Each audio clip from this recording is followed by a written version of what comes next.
Tanya dong Ustadz. Kami semua tanya dong Ustadz. Alhamdulillahirrahmanirrahim. Langsung kita jawab pertanyaan dari, ini masuk ke Instagram kita ya, banyak sekali luar biasa pertanyaan bagus-bagus banget.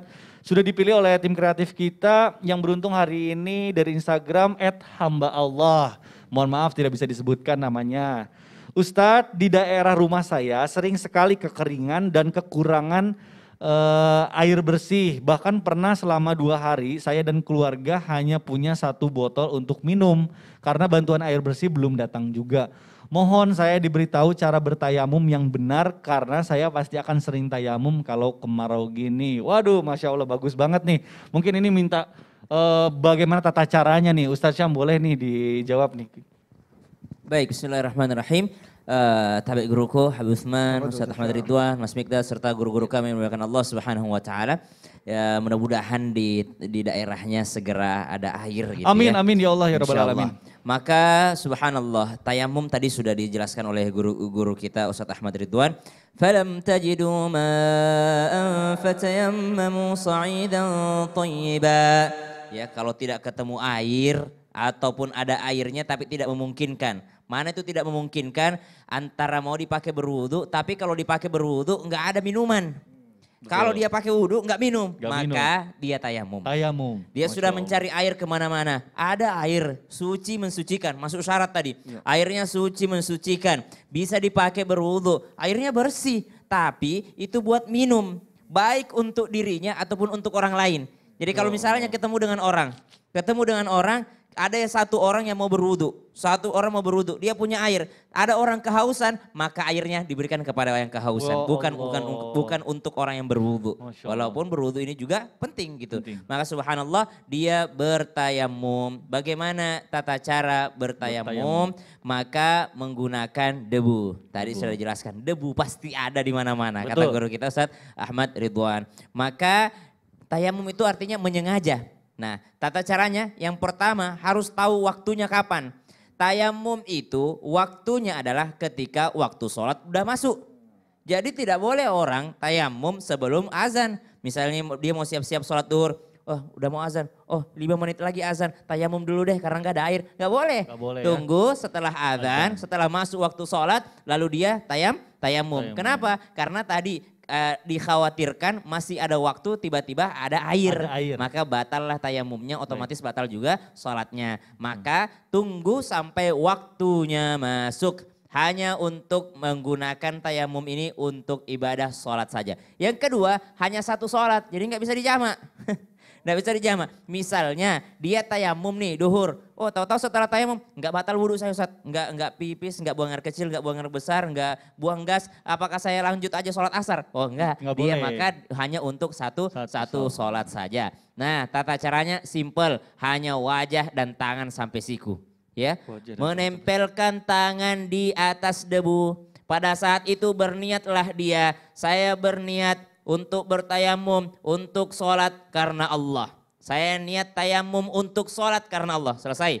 Ya, saya niat tayamum untuk sholat karena Allah. Diambil, ketika sudah diambil, minta tolong Mikdad. Boleh? Oh gini aja. Saya pegangin. Wah susah Ustaz. Susah ya. Silakan guru. Ada debu, dia ambil debunya. Kemudian saya niat bertayamum untuk sholat karena Allah Subhanahu Wa Taala. Kemudian dia diginiin dulu nih. Diginiin dulu. Lalu diangkat begini, boleh ditiup. Supaya ditiup, tidak ada yang kasar-kasarnya. Baik. Lalu dia membasuh wajahnya. Selesai. Jadi ada bagian jempol, ada bagian ujung, ada bagian tengahnya. Yang jelas kena semua. 1 tepukan, 1 wajahnya. Satu kali aja. Jadi tayamum itu enggak pakai kumur-kumur. Aduh, kalau udah mau dikumur-kumur susah Ustaz. Jangan sampai kayak video tadi diambil. Jadi cuma wajah dan tangan sampai siku ya. Kemudian ditepuk lagi baru ambil nih. Ujung tangannya nih ambil, diputar bagian tengah tangannya. Baru jempolnya menyempurnakan. Satunya juga begitu. Jempolnya menyempurnakan, selesai. Selesai tayamumnya, silahkan sholat. Waduh. Jadi simple, tayamum itu yang jelas tahu. Jadi untuk menghilangkan kasar-kasarnya, bukan ambil debu diginiin ya. Ya. Karena ini banyak yang salah paham. Karena di masa Nabi pun ada orang yang tidak menemukan air untuk mandi besar, lalu dia guling-guling di padang pasir. Waduh, panas. Dia guling-guling di padang pasir. Kenapa? Karena kan kalau wudhu nggak bisa wudhu kita pakai tayamum. Kalau nggak bisa mandi wajib berarti pasirnya semua kena salah itu ya. Salah. Keliru demikian. Maka subhanallah bertayamum jikalau benar-benar tidak menemukan air, kalaupun ada air ternyata itu lebih dibutuhkan untuk dikonsumsi atau karena ada penyebabnya atau ada sakitnya yang tidak memungkinkan dia untuk terkena air tadi. Islam itu mudah, tidak ada alasan untuk meninggalkan sholat. Masya Allah, alhamdulillah, terima kasih Ustaz Syam prakteknya, Masya Allah. Jamaah, Islam itu mudah, Islam itu indah. Jadi kalau misalnya kita mau berniat tayamum, nah tadi tuh syarat-syaratnya udah jelas. Jadi kita harus bertayamum itu kalau misalnya udah masuk waktu sholatnya. Lalu juga kalau misalnya ada air, pas setelah bertayamum langsung gunakan air. Alhamdulillah, terima kasih Ustaz Syam. Nah sekarang nih kita lanjut berarti ke pertanyaan kedua ya. Ini pertanyaan kedua dari Instagramnya Juwitati, Masya Allah. Assalamualaikum. Waalaikumsalam warahmatullahi wabarakatuh. Saya mau tanya, orang tua saya sakit. Dalam sakitnya buang air kecil yang tidak bisa terkontrol. Bagaimana sebaiknya melaksanakan sholatnya karena selalu ada najis. Mohon solusinya, terima kasih. Nah ini mudah-mudahan juga orang tuanya segera diberikan kesembuhan dan insya Allah akan dijawab oleh guru kita Ustadz Ahmad Ridwan. Silakan guru. Ya baik, bismillahirrahmanirrahim. Pertama benar kita doakan kesembuhan untuk orang tua beliau.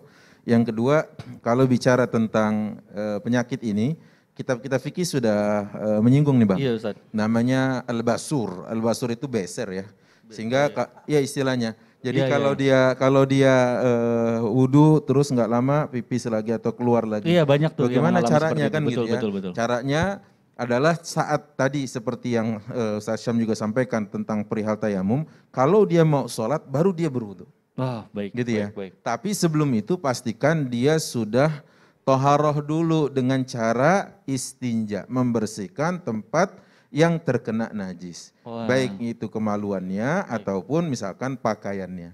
Nah setelah itu kalau sekarang sudah ada model diapers begitu untuk orang dewasa juga pakai itu. Betul. Dan dia berwudu, saat dia selesai wudu langsung sholat. Jadi jangan lama-lama nunggu dulu, tilawah dulu lah dapat 1 juz gitu ya. Yang ada nanti udah beser lagi gitu ya. Betul. Caranya setelah wudu sholat langsung. Adapun setelah itu nanti ya dia tidak kontrol lagi, insya Allah ya Allah memaafkan keadaan di mana orang itu sedang berpenyakit. La yukallifullahu nafsan illa wus'aha. Karena dia tidak bisa meredam di saat dia mungkin sholat 4 rakaat kan panjang tuh. Saat itu dia misalkan terjadi keluar cairan tadi. Allah alam. Waduh, Masya Allah. Makanya sekali lagi kita doakan semoga orang tuanya segera diberikan kesembuhan. Baik jamaah, jangan kemana-mana karena setelah ini insya Allah kita akan menjawab lagi pertanyaan dari jamaah. Tetap di Islam itu Indah. Jamaah Jamaah. Alhamdulillah.